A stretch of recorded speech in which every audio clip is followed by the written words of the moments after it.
I think so far we have been dealing with this notion of, the different aspects of asset. Very specifically, we have been looking at this notion of transactions and how we have been enforcing that the asset properties through that. We're still There's one key piece that's still missing, right? We're not dealt with D specifically. We're not specifically dealt with this notion of durability, which we'll be dealing with now. There is one more thing that we have not dealt with, and we have happily said that it exists. Whenever we encounter some error in our transaction, right? For example, for some reason there's a rollback. We have happily told that we have this rollback method that will roll back the whole transaction. Never dealt with how that is taken care of in the database. Right? In this chapter, we'll deal with that aspect and we'll deal with the D, that is the durability of asset, right? That is the assets D, so durable. Okay, so without further ado, let's get started. Okay, before we get into a lot of details of how we are dealing with these, let's first deal with the different notions of failures that exist. And this in some sense a revisit of failures as a concept. I think the last time we dealt with this notion of system failures and something that's based on software. Right? We'll be a little more specific this time because we know about transactions, right? In transactions, there is a kind of failure that happens, right? Which is when deadlocks.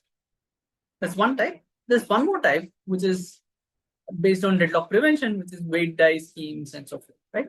In that, what do? We say that, okay, this transaction either waits or if it doesn't have the seniority or whatever, it dies, right? So it, in some sense, aborts. So such errors are called as system errors. And this specifically is at the level of a transaction failure, okay? So a similar notion is also of logical errors, for example, divide by zero and so on. Right? These are all transaction failures. So, for example, if there are many transactions and some of these fail while the others continue and just some state is fine, it's following all the asset properties, then I think these are failures at the level of transactions. There can be something more, bad that can happen at the level of your whole complete system. So, for example, if you're using operating system which sometimes crashes for whatever reason, or something bad happens, right? Then you basically have lost whatever is happening in your database, right? Such a thing is a system crash, right? A system crash can also happen based on a hardware or a software issue, right? Operating system issues are software issues, while loss of power is a hardware issue. Similarly, there is also disk failures. Disk failures, I think we've dealt with in the past, so I won't get into a lot of detail. RAID 5 and so forth. Take care of these things at some level, so we won't get into a lot of detail, right? But this can, and if you do not have spares, if you do not have a good configuration where you have redundancy built into the disk, then you are risking, loss of data within the system. So it's very recommended to use some amount of redundancy through the RAID mechanisms, right? So now let's get into a high-level notion of why we need this. Why do we need what we're discussing? With an example, right? And I'll take the classical example that I have been throwing out in the class. Is that okay? I go to a shop and I ask them, okay, I want to buy item A, right? And this item A, the vendor says it costs 100 rupees. And I open my phone, I go to the UPI app and I scan it and I start transferring 100 rupees. And at this point, 100 rupees have gone from my account, but something goes wrong on the UPI side. Right? Let's say that their database, the machine that was running the database has recorded that 100 rupees has been deducted from my account, but before it could, put this 100 rupees into the vendor's account, loss of power has happened. It's something bad has happened. All right, so this transaction technically has failed. So we already know the solution, right? Someone need to do a roll. Else, technically, I am a very unhappy customer because just by using your app, I lost 100 rupees, right? And it was supposed to be very convenient, but I've lost 100 rupees. So these sort of problems need to somehow be dealt with, and this is where I feel what we are discussing today is very important, right? Now, I won't spend a lot of time in terms of all the points that are there on the slide. At a high level, I mean, the example that I gave is sufficient to motivate why it's okay. Now, in the storage structure as well, we'll assume something known as known as the stable storage, which is basically as it reads, mythical form of storage. Okay? In practice, if you go and you go to a data center, there's nothing known as a mythical form of storage. Okay, there's nothing known as a stable storage, so that's all mythical, right? Like it says. There's only two kinds, like we were discussing before. Either there's a volatile storage or a non-volatile storage, right? The volatile storage, like we say, like we have seen so far, is either a RAM, the cache memory that's sitting near the processor, and so on. On the other hand, non-volatile storage are basically the hard disks, SSDs, tapes, and so forth, which is slower in nature, but these are persistent, right? But one thing to note, I think, like it says, these may also fail, and you may lose data if you don't have redundancy built in. So we assume this stable storage, which says that there is some amount of redundancy that's there, and this redundancy, in some sense, gives us, some amount of assurity that nothing drastically bad will happen. Okay, in practice, this may happen, but it's very rare. For example, what are the odds that you have two disks as redundant, right? Using the Reed Solomon codes and so forth, and suddenly something goes wrong, right? And you lose 3 disks at the same point, right? Within, I don't know, 15 minutes, you lose all 3 disks, and your system was still not able to create this, like I was mentioning before, it has hot spares. If one of your disks fails, it takes a hot spare, it is able to restore the disk back to the original state and continue process. Before it could restore this disk back to a good state, one more disk failed, right? And before it could get the second disk back into a good shape, third disk failed, right? At this point, there's nothing that you can do because Reed Solomon codes were designed in this scenario to take care of 2 disk failures, and suddenly 3 disks have failed, right? So in some sense, you have lost data, even though there was some redundancy. We'll assume such scenarios never. I know that in some sense, I'm washing my hands of some scenarios that may happen very rarely, but that is the assumption that we are going with for this chapter. Okay. Now, I'll not get into a lot of details here, right? I'll not get into a lot of details here, but in some sense, these redundancies that were introduced in the past, which is based on these checksums and so forth, right? Which is, I think some of them were based on XOR operations. Reed Solomon codes were based on fitting, if you have D disks, out of which 2 are spares, we fit, a d-1 dimensional polynomial to it, and then we say that if we add 2 more points to this, we'll still be able to determine if we lose any 2 points, right? And I think this is something that is a recollection from the past Reed Solomon codes. I'm summarizing it at a very high level, so people who already know about it, that's good. If you don't know and if you have not attended the lecture, please go ahead and look up Reed Solomon. Yeah. So those are the kind of things that I'll not get into a lot, but that's something that we are assuming that there exists. Other than that, there is one more kind of this failure, which used to happen in the older times when there used to be this big hard disks, right? Hard disks have this magnetic, this circular disk which spins, and when it spins, there is at times when it has to stop. There is some amount of scratching in surface that sometimes happen, And over time, wear and tear usually happens if there is moving parts, right? Now, this olden times hard disk, in some places they're more scratched than others, right? So in some places they are more worn out, right?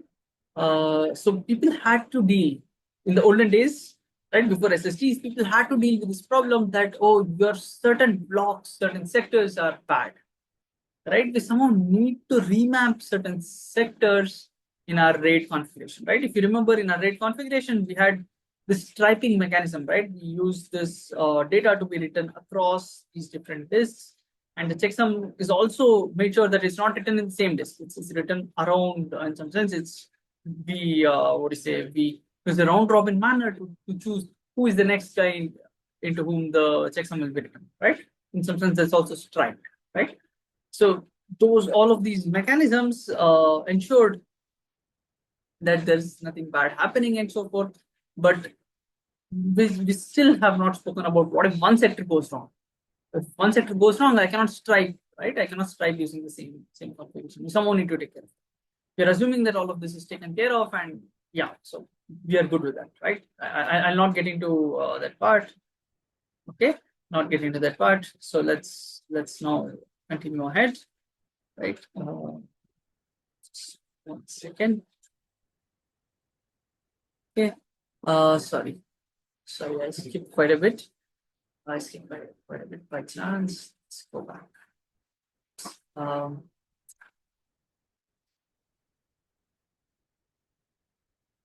okay. I think we'll not get into this again, which is that how do we make sure that our disks are in a good shape, right? One of the things that is being mentioned is that can I compare using the checksum mechanism to check that all my disks are fine, right? That's one mechanism.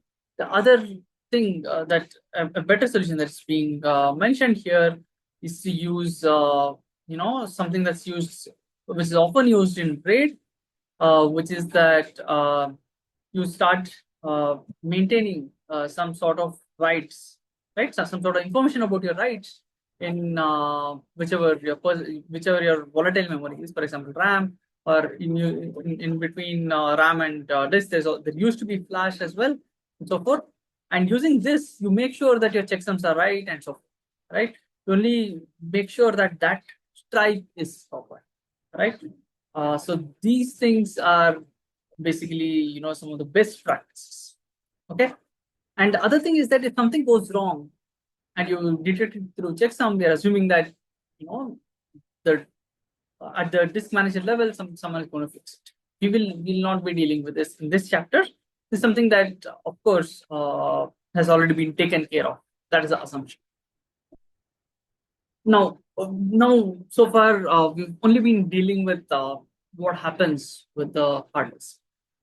Let's deal with the main crux of what we want to deal now, and from here on, this will all be the core of this D of the ACID, and how to do undos, and right? How do I roll back my transaction and all of that. Okay, so now let's start with what we know already.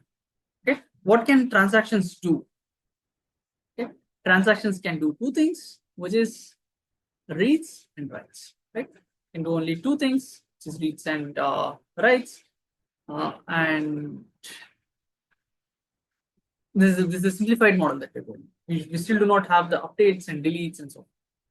Okay, so we are still not assuming those points. Okay, and because of these reads and writes, if you think about it, whenever we read something, we need to locate this. For example, if I want to read this record with ID equal to 10, I need to somehow locate this ID equal to 10 on disk, get it into my memory. Okay, get it into my memory because it's currently on hard disk, right? And I was mentioning before that hard disk is really slow. You cannot deal with hard disk as easily. Hard disk is extremely slow for our processor, so it likes things in memory, and more importantly, it likes things in cache, and so forth, right? So what we will be dealing with is somehow getting this block into memory. That's one expensive step in our in our whole pipeline, right? And especially if it's already on memory, we are very happy because, let's say that some other transaction got it into memory, and we don't have to again fetch it from memory, right? This transaction is sped up because the block is already there. Okay, so reads have to fetch blocks from memory, writes have to flush blocks into memory. Okay, flush blocks from memory into disk.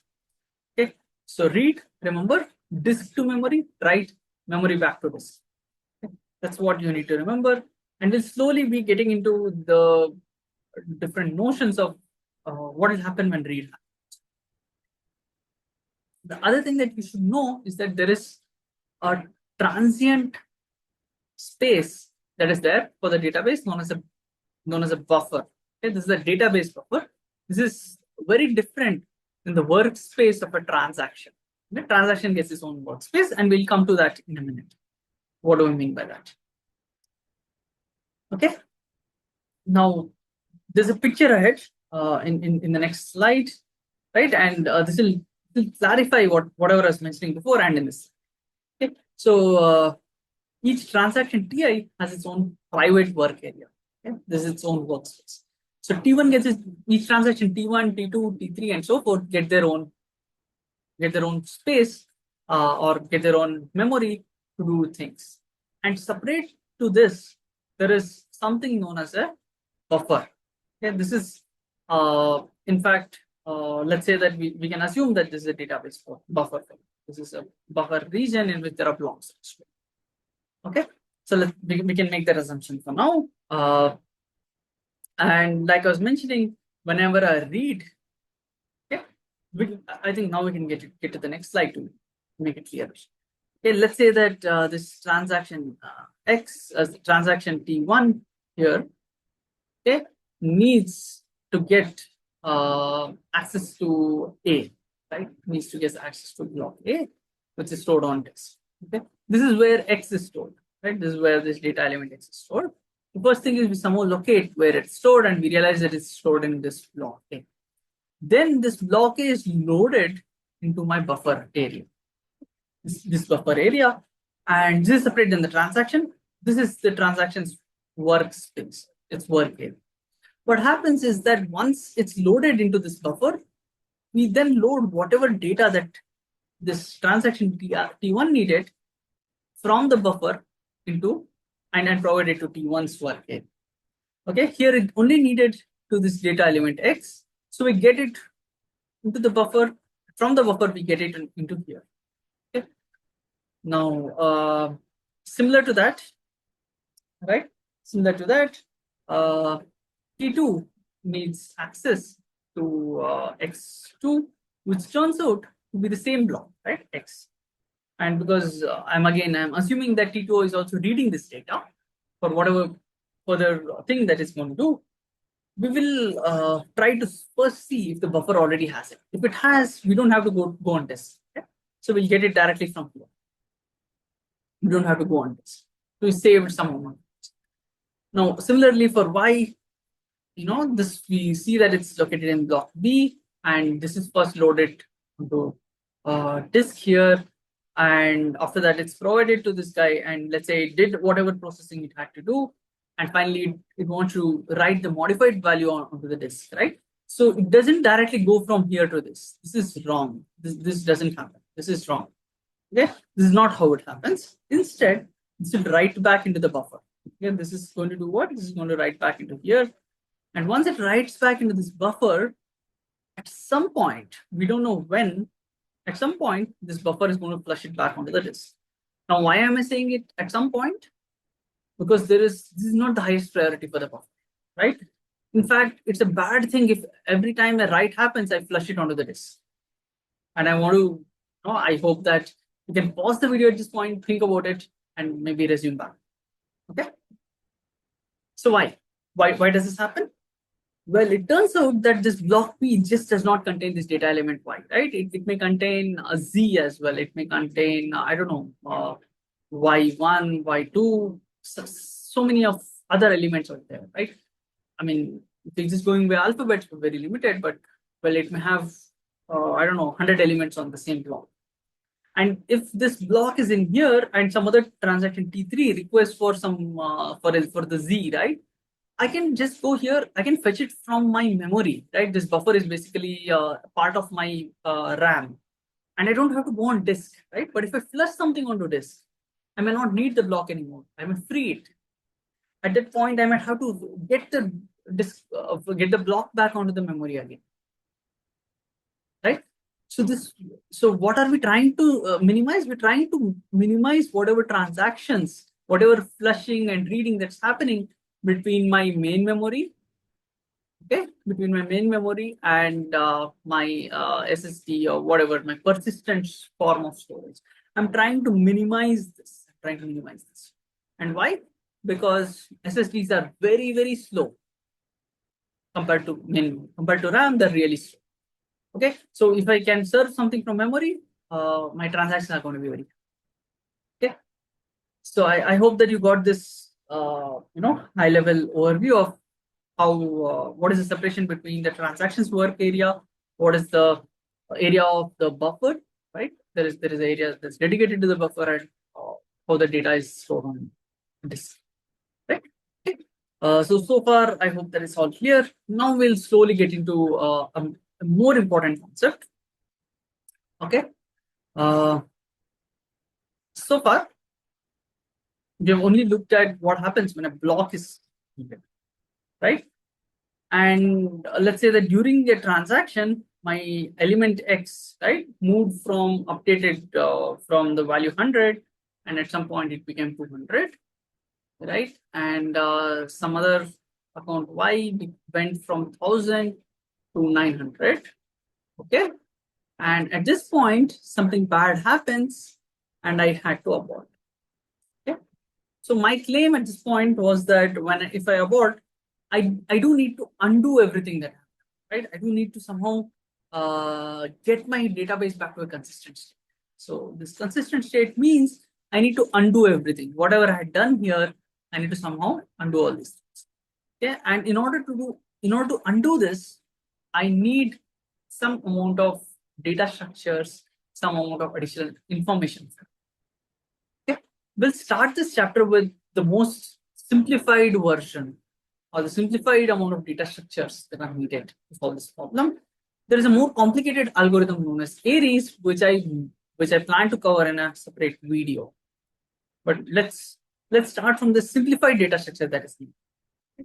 And these data structures rely upon some sort of persistence.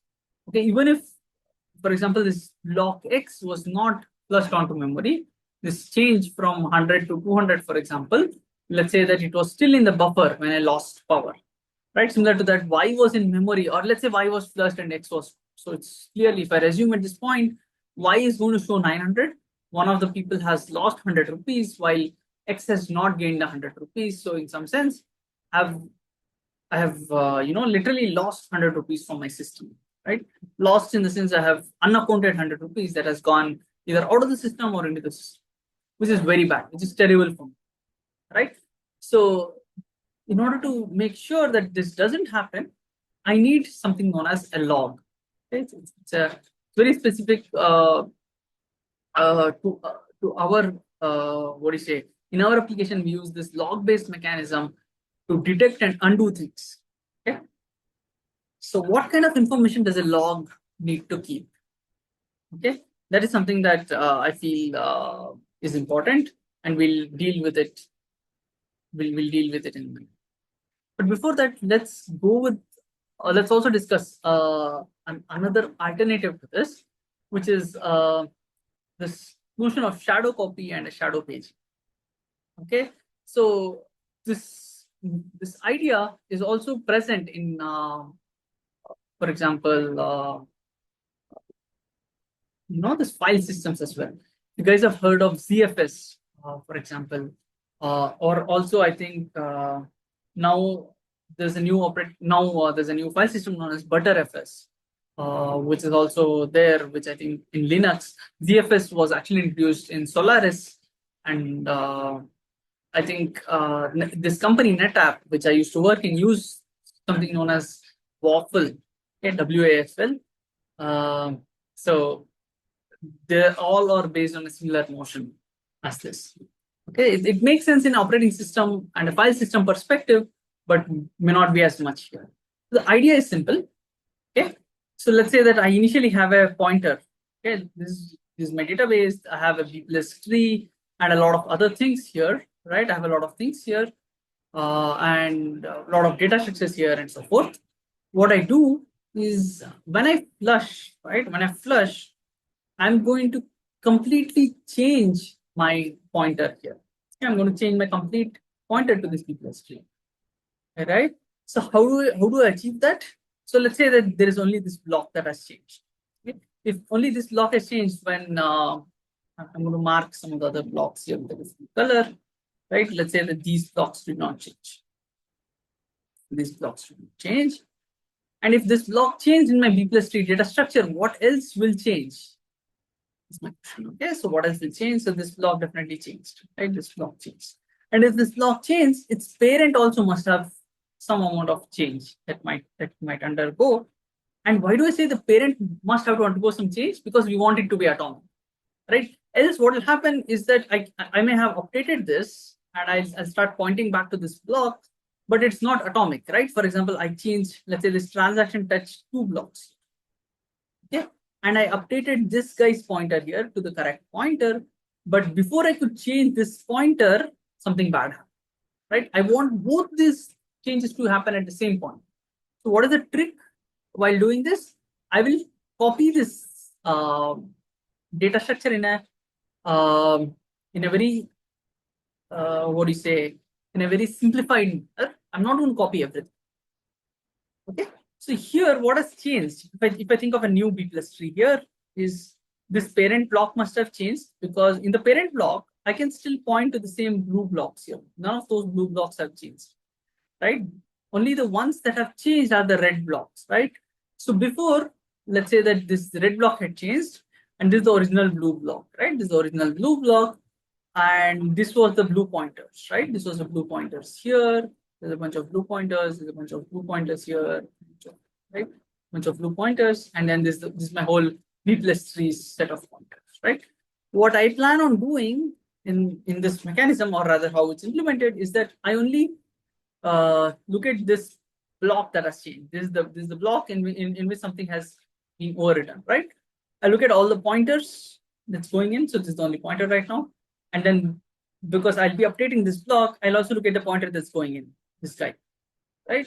And just similar to this, I'll look at this block and maybe some other block in here and some other block in here. Finally, the root, right? And I'll create a copy of these blocks and only update these very specific pointers, right? Only there is these red pointers have changed. These blue pointers are not being changed. Okay, so if I'm only touching one page, right? If I'm only touching one page, like we mentioned before, I mean the complexity is basically log of k to n over 2, something like this, right? Now, log k to the base n over 2 is not a very bad price to pay. Okay, and what happens at the end is that I change this the root pointer, right? I just change the blue block that was there before with this red pointer. I just change it and my database has instantly changed. It's like atomic change. Either I can see the old data or the new data. I cannot see anything in between, right? So this idea that's there, it's very interesting, but that's not the solution that we'll be looking at in today's chapter. We'll be looking at log-based mechanisms. Okay, so there are again some assumptions with the log-based, this log-based recovery. So if we think about it, what I was claiming was that, let me go back a little, right here.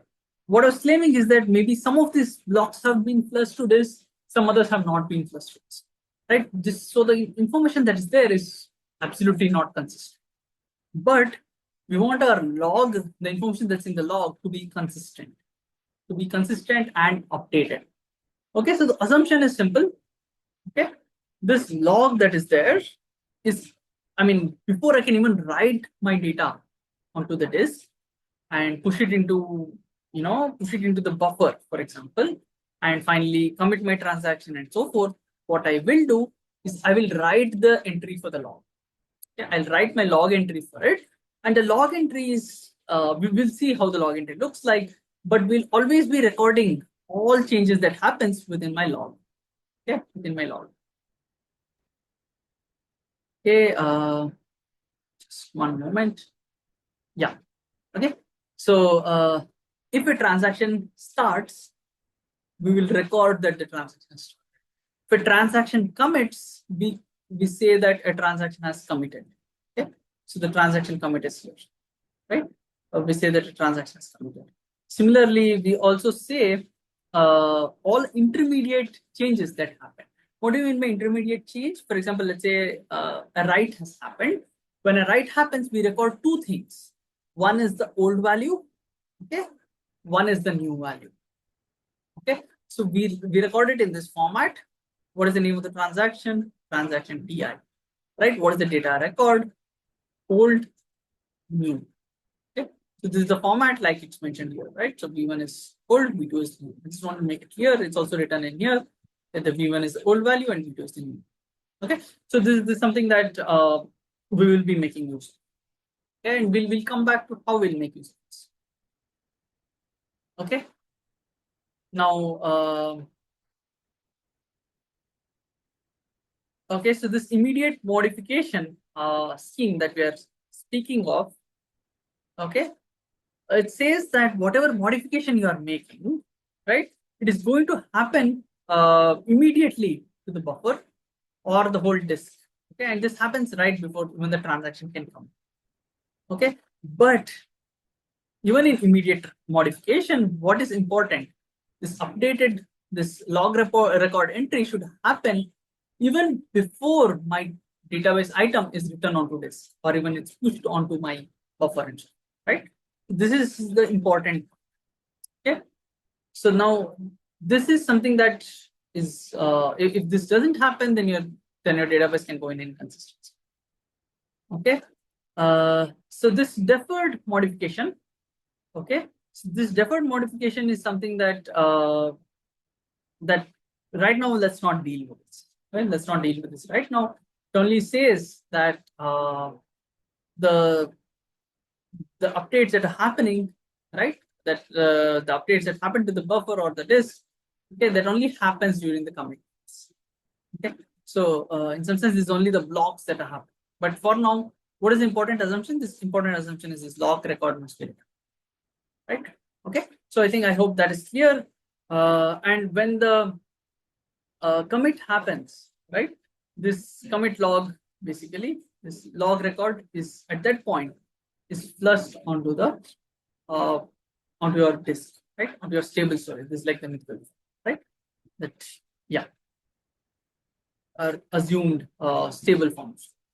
Okay, so now let's look at what kind of logs will be written onto this, right? Here, this transaction T0 wants to transfer the rupees from this what do you say, this account A to account B.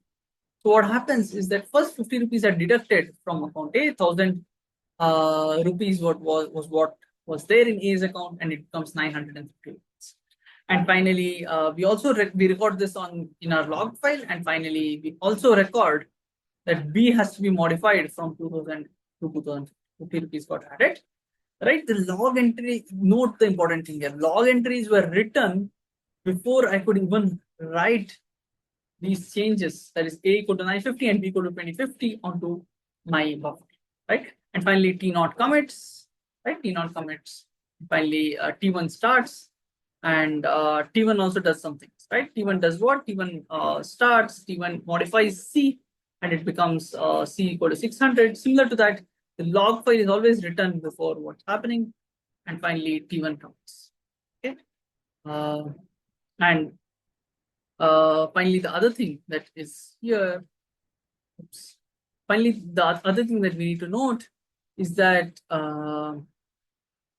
once all of this has happened, we say that at least once these commits have happened, we say that things are persistent, right? Things are persistent in the sense that this durability aspect is ensured. That is, this at this point of commit, even if once this commit has happened in my log file, even if something bad happens, I should be able to take it.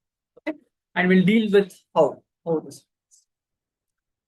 Okay, and there's another assumption, especially with this concurrency that we are dealing with. This is simplifying assumption that if let's say a transaction Ti has modified some item, right? We assume that no other transaction can modify the same item until Ti has committed or aborted. And again, I urge you guys to please pause the video. In the class, I would have definitely asked the question. So can you at least think of what kind of concurrency control mechanism ensures that such a assumption is held true? Can you guys think of such a concurrency control mechanism? So you guys can pause it and okay. So I'm now going to clarify what it is. So this 2PL mechanism, right? If you remember two-phase locking, and very specifically, we also dealt with strict two-phase locking and rigorous two-phase locking, right? So if you think of especially strict two-phase locking says that my write locks are at least held until my commit happens, right? And what do we need? Whenever some data item is modified, right? Some item is modified by this transaction Ti, that it at least is that it is the only transaction that's making this modification, right? So it says, so this assumption holds true, right? Because when Ti is modifying something, it is holding the locks into this lock, right? It's holding not on the block on this data item X, and no other transaction can write it. Okay, so 2PL basically takes care of this, right? Okay. Yeah, so this in fact also written here in terms of. Okay, so now let's slowly get into the whole notion of what if something goes wrong. Okay, and before we get into that, what if something goes wrong, I do want to speak about two important operations. One is an undo operation and one is a redo operation. Okay, an undo operation is very simple. An undo operation says that whatever transaction Ti did, right, I want to restore them back to the original state, right? For example, let's say that this transaction Ti modified this data item X to this from value V1 to value V2, and I don't want to leave it abstract. So let's say that it modified this from 100 to 200. An undo operation says that you go on to this, find where X is located, change its value, which I'm guessing is 200, and restore it back to the older value, which is 100. Okay, which is 100. So this is exactly an undo operation. Okay, I did not mention one thing. Log records can also maintain this insert information, right? Can also maintain this insert information by doing something smart, right? So when I'm inserting something, let's say transaction Ti inserted a new record, okay, and I'm calling the new record N, and the value is something here, right? The value is, for example, 500, right? Then we record that this value as 500, right? This value as 500 on disk, and we say that okay, 500 is what is stored, right? 500 is what is stored, and when we have to undo this, all we have to do is that we see that this doesn't have the same format, right? It's not a modification. Modification must have had two values here. This only has one value. The second value is missing, right? So because of that, we can consider that this is an insert, right? And the corresponding undo operation for it is a delete, right? Is a delete.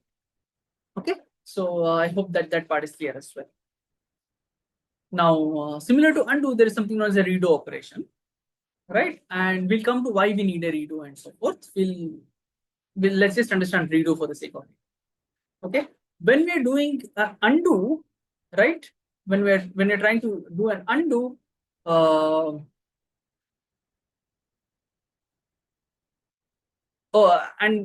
in fact, I think I misspoke in fact about this insert operation. Probably it has a different format for the insert operation, but this TIN 500, for example, is actually the format for in fact the undo part, right?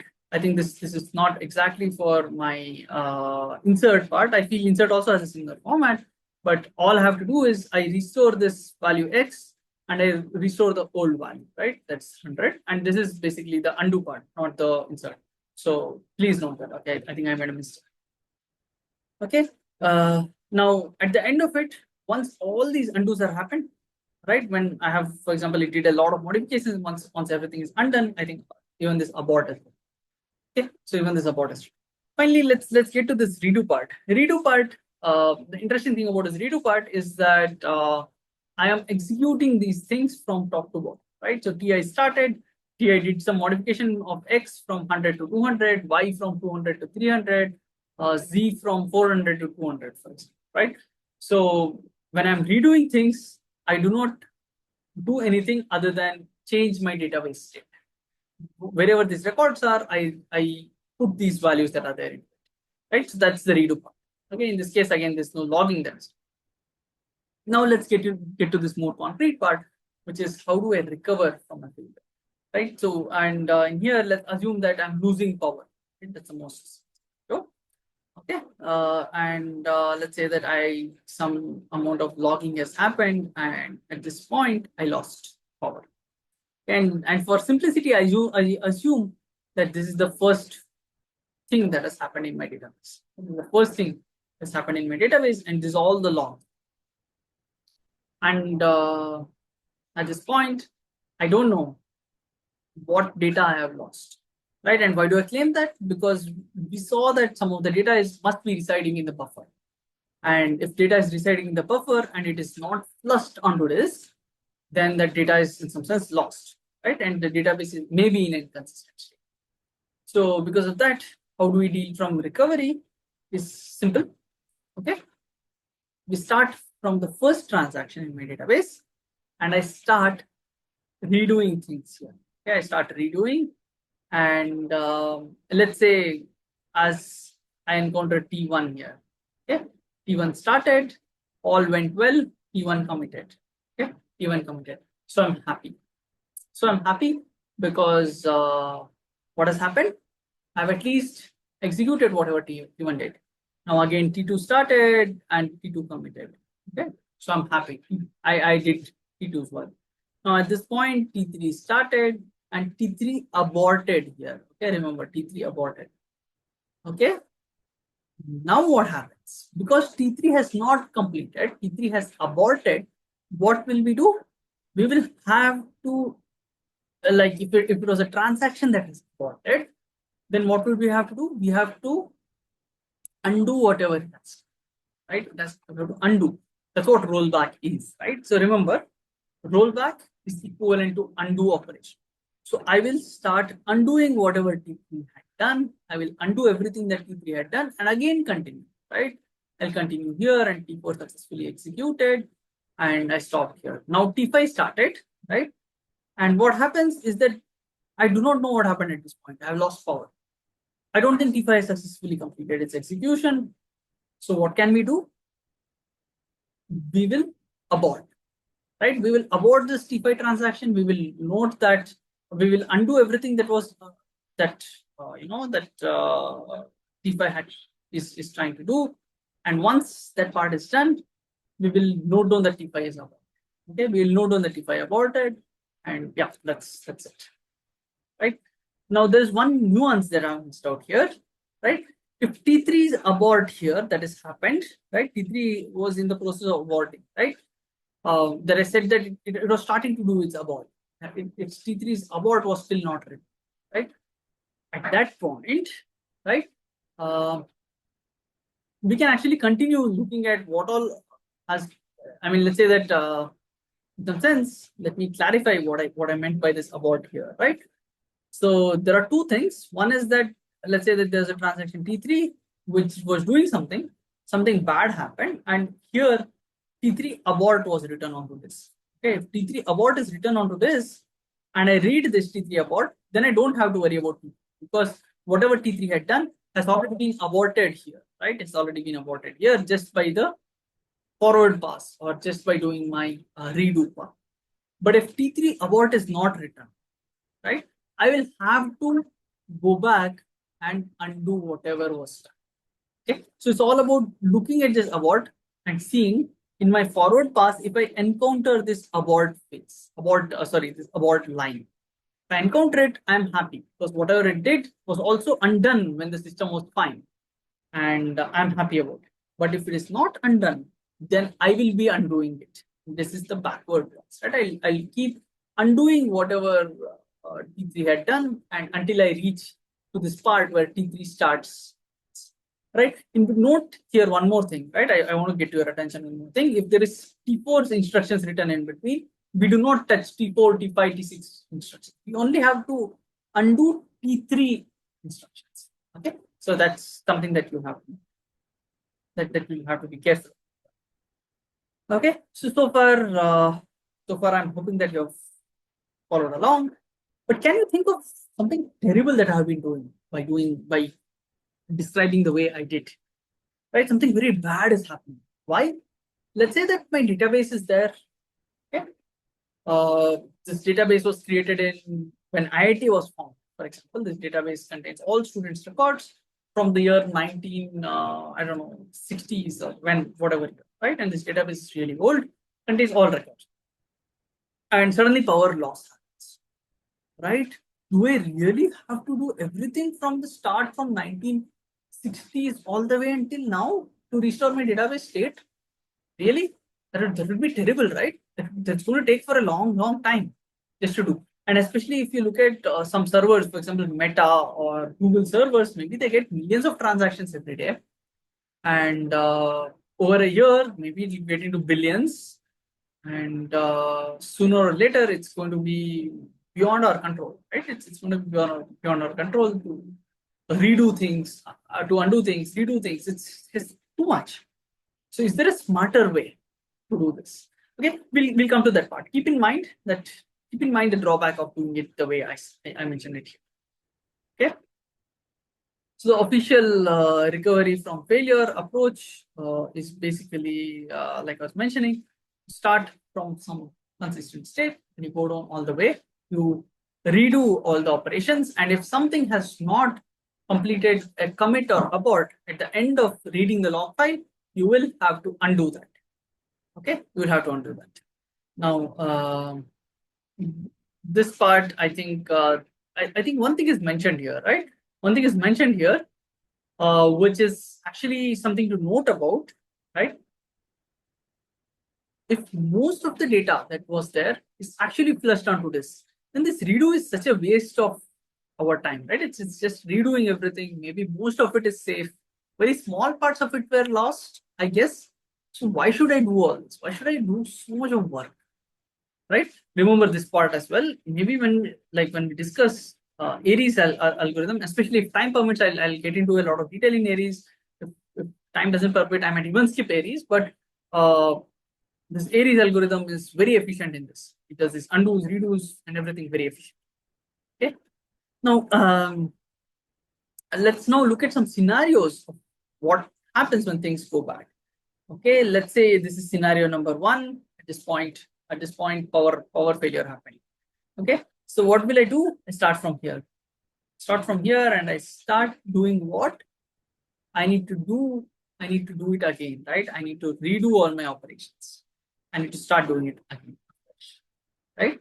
So when I start doing my when I start doing my redo, I encounter, okay, this is operation T0 has started. T0 wrote updated this value from 1000 to 950. T0 also updated B to B from 2000 to 150. And now I don't find a commit or abort, right? Because I don't find a commit or abort, it means that when my system failure happened, T0 was still active. So I now have to in order to restore my database to a consistent state, I need to undo this, right? I need to undo whatever progress T0 had made. So what do I write? I write my new value, right? T0 B, restore it back to the old value, which is 2000, right? I undo it in the same order. Remember, I undo it in the same order that you was writing. Okay, T0 A. Okay, what has happened? 1000 to 950, so I have to restore it back to 1000. Okay, at this point I encounter T0 start, so I say that, oh, my abort is complete. T0 abort. I'm happy that T0 story is complete and I've done whatever I do. Okay, so this is fine. So what about this guy? What happens if power failure happens here? This is a more simplistic scenario. T not start happened. A lot of okay. So before I get into this part, what will we be doing? We will be redoing whatever has been happened. We have to make a forward pass in some sense of the log in order to restore things. Right. So what will we do? We'll look at T not start. Okay, great. T not has started. It's still active. Some amount of modifications have happened. So whatever modifications have happened, what will we have to do? By the way, I forgot to do in the redo part even here, right?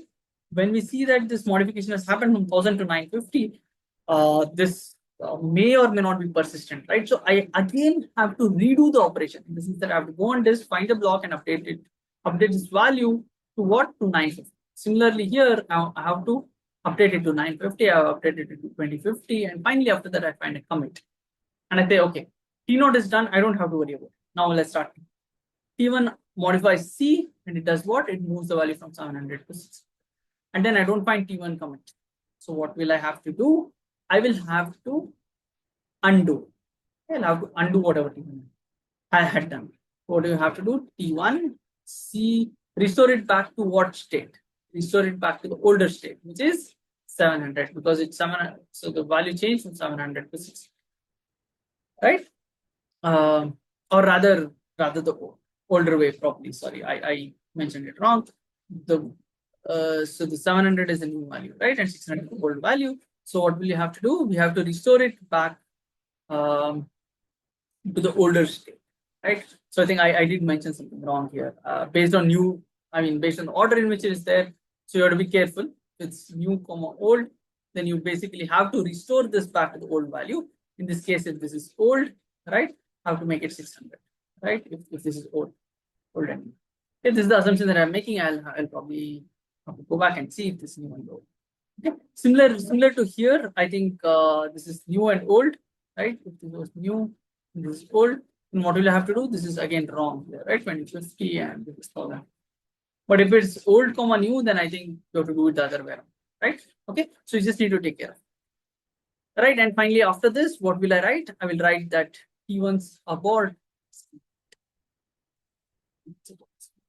Okay, so this is what we'll be doing. Finally, in this case, I'm just going to rush through this. I just have to do a forward process. That is, I just start redoing things until I see that T naught is committed, T1 is committed. I don't have to do any amount of undo operation. So I'm done. I'm happy.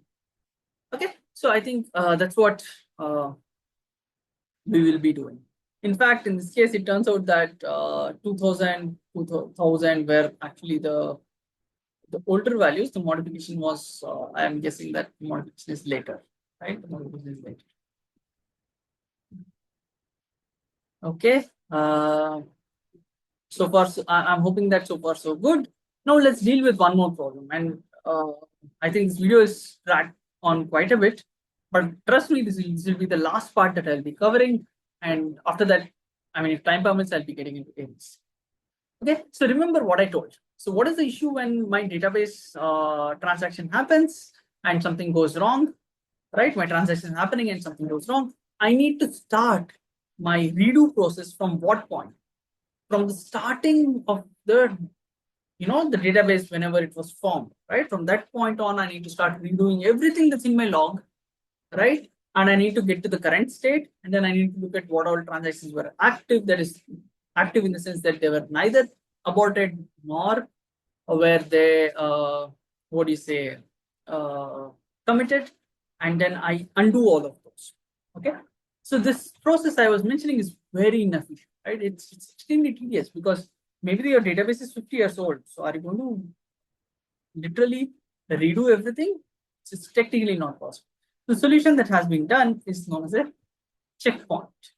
Okay, so checkpoint in some sense, if you guys are gamers, not in the technical sense, maybe at least you've played some games which have something like save, right? Which say, okay, you played some amount of game and you're going around this map doing some things, and then you say, oh, there is a save point here, right? So whatever you will do ahead, even if something bad happens, you can resume your game back from the save point, right? A similar notion is there here, and it's known as checkpointing.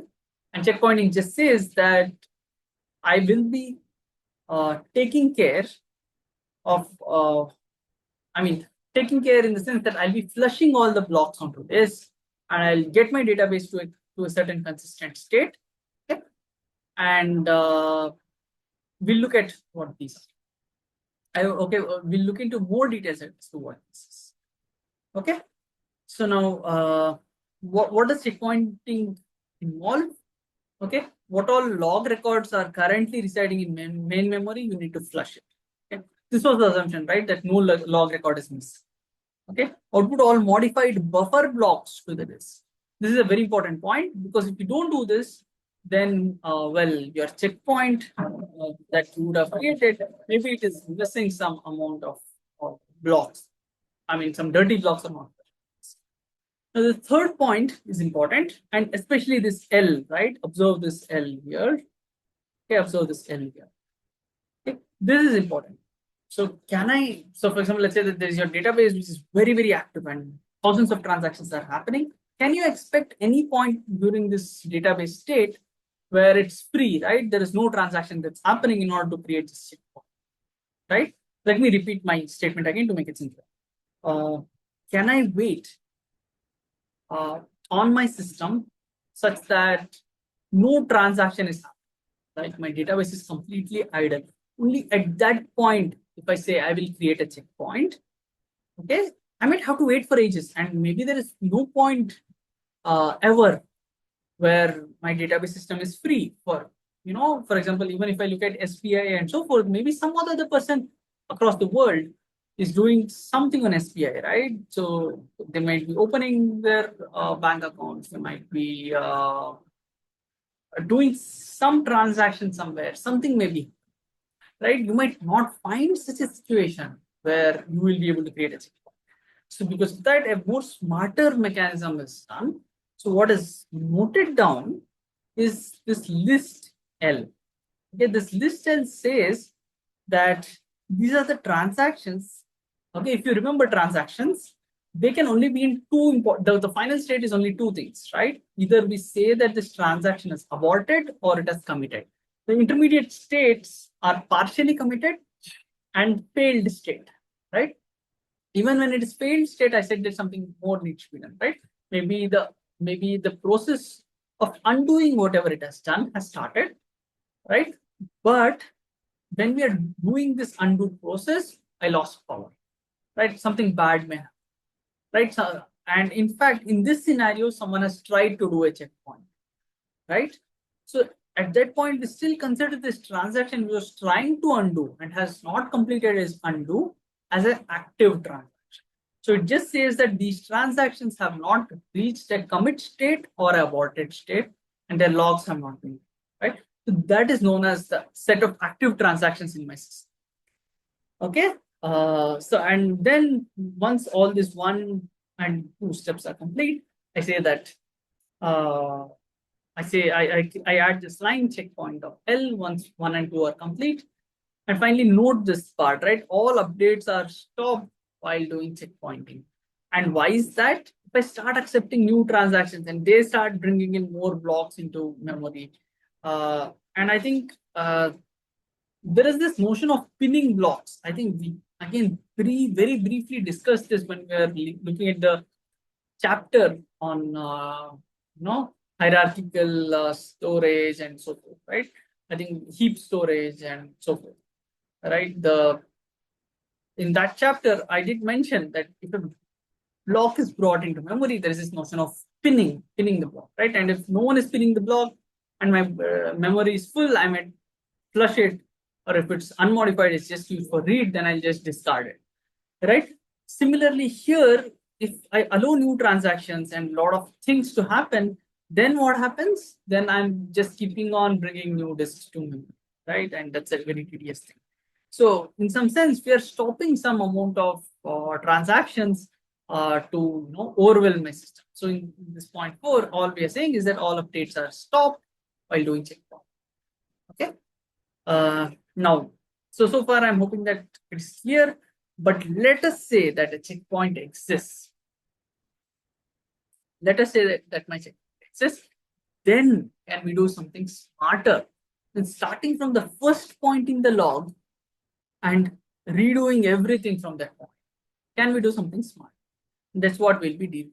That's the last part that we'll deal with here. And I think while the algorithm is here, I do not want to go over the algorithm or the steps. I'll take this up in the next. Okay, at this point, checkpoint was created, right? When checkpoint was created, how will the log entry look? Checkpoint. My active transaction is only T2, right? T1 has already been committed. So whatever was committed, we will flush everything back onto this. We'll flush it back onto this. And now T2 has, and this is the timeline, right? I'll just continue the timeline. T2 commits here or aborts here, whatever happens. T3 again completes its execution here at this point. Finally, T4 starts, and here something bad happens. I lose power or whatever. And now, what will I have to do? Do I have to do I have to start from whenever this database was created, or can I do something small? And here is where checkpointing comes. Okay, what I will do is this is the last log that was written, right? This is the last log that was written, and I'll start reading my log from the last point on, and I'll keep reading backwards. And I read till what point? I read till I find a checkpoint log entry. And the moment I find the log entry which says a checkpoint is created, I'm happy. Okay, this is where I can start my forward pass. But remember one more detail here, the T2 was active here, right? T2 was active here also implies that its logs are still in the past. So what will we do? We'll still read a little behind until what point? Until T2's logs. Yeah, this is the part where I say, okay, I'm happy because all the transactions that were active on my system have noted them down, and these were the active guys, and this is what I'll have to deal with. This is the first point where this transaction started. Okay, so from this point onwards, right, from this buffer region, right, in this buffer region, I'll only be dealing with these transactions T2, whatever was here, right, whatever checkpoint L, the checkpoint, the list of transactions. I'll only keep track of those until I get here, right? I'll only start doing what? I'll be doing a forward pass. Forward pass also means that I'll do a redo. Okay, remember this. I start doing a redo, but in this phase, that's whatever I've written here in this shaded line, I'll only take care of these transactions that are there, which are in the check. Okay, I'll only take care of those. I'll start redoing only those guys. Okay, if for example some other transactions instructions comes which are not there, for example, let's say that T1 something has happened and some modifications happened, I do not bother with it because that's not in my list of active transactions when my checkpoint has happened, when the checkpoint was created, and so whatever T1 has done has been flushed onto this, so I don't care. Okay, so at this point on, I'll just redo everything that is there in the list L. Okay, list L, and I keep continuing. Okay, and then this thing happened. I'm happy that T2 has complete. Whatever abort, commit, doesn't matter. Its logs are done, so I'm done. So L is empty at this point. I don't care. There are more active transactions. They'll be added to L. L now becomes T3 when I encounter T3, right? And T3 completes execution here. I remove T3. T4 gets added into my active list of transactions. And then what happens? System failure happens. Because system failure has happened, I'll have to do what? I'll have to undo everything that it is. So this is my backward pass. I'll just undo this last set of transactions that T4 was involved in, and I'll undo that, right? I'll be writing my new log records here until I write that T4 abort line. And once I write that, I'm happy. Okay? I've got my system in my consistent state, and I'm good to go, right? Okay. So you need to note one thing here, right? You need to note one thing here, which is what? Which is that which is what? Which is this important thing that in this line here that I wrote, right? In this part that shaded line, you only care about the list L which are stored in this checkpoint. Okay, whatever else is there, do not try to do anything with it. For example, even if T1 somehow extended onto here, right? Let's say that this line extended on here, and there are some log entries of T1 in here, you do not do anything. You leave it alone. You do not have to redo the operation. You do not have to take, for example, T1 restored something, T1 modified something. You do not have to do it. It's okay. That's fine. Okay, so keep that in mind, right? Okay. So I think that's all. I think at least I wanted to cover in this video. So this later parts, which is this recovery algorithm, I think maybe this recovery algorithm as well, right? So this is something that we have already since dealt with. So we always start with this. We start the last checkpoint L. Okay, I'll probably complete this recovery algorithm. In fact, I think this is a very straightforward one. We start with this checkpoint L. We take care of this L, right? You remember that these are the set of entries that are actually active when you last did, when you last got your system into a consistent state, and you keep doing a forward pass from that point onwards, right? You do a forward pass from that point onwards until you find either that some of these transactions were committed, at which point you can drop them from L. Okay, you can drop them from L and continue doing a forward pass, and finally you just need to go ahead and stop at the point where what do you say? This either our system crashed or my L becomes empty and there is nothing else to do, right? At that point, I can claim that my system is in a consistent state, right? Yeah. So that's all I had to probably say here, right? That's all I had to say here, and that's something that I think you can also look at this, right? You can look at this redo pass, this redo phase here. Sorry, this redo phase here. So this in the redo part, we just keep going in a forward manner, just like a forward pass, and we go till the end where my crash has happened, right? This is the crash. At this point, T0 is off for this, right? In fact, T0 rollback is complete. T2 is the only one that is incomplete because T1 had also committed. So we have to undo whatever has happened with T2. Okay, remember this undo part. So this is the expensive part, right? We are undoing some progress that we ourselves did.